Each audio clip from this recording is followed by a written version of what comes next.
Meno professionisti e più volontari a tempo determinato e contemporaneamente più fondi al servizio civile, tutto aperto ai giovani.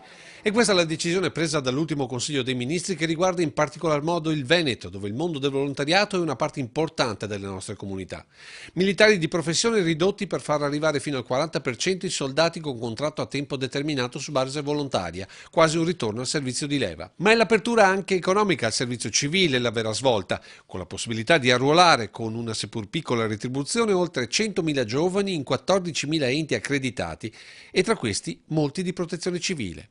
Un'idea che piace molto ai trevigiani. Sì, non farebbe male, infatti alle nuove generazioni un po' più di rigidità. Avere più soldi ad esempio per imparare a fare un po' più di protezione civile? Sarebbe pro, solo che pro. Investiti nel pubblico è la cosa migliore. Per qualcuno va bene lo stanziamento se però è equilibrato nel bilancio dello Stato, non da nuove tasse ma da tagli mirati. Bisogneria cavare metà stipendio dei politici.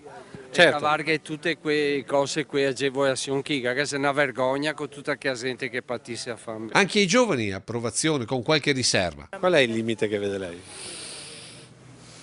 Sicuramente un'esperienza di indipendenza è una buona cosa per tutti, anche se fatta in un'età appunto dei 18 anni, dove si è grandi ma comunque non abbastanza. Quindi l'indipendenza ci sta, non deve essere vista nell'atto di allontanare troppo dalle famiglie o comunque da far vivere i ragazzi in un mondo avulso da quella che poi è la realtà di tutti i giorni, però una breve esperienza penso sia formativa sicuramente. Poi c'è chi più che ai giovani pensa agli anziani. A roba più grande più che ai vecchi.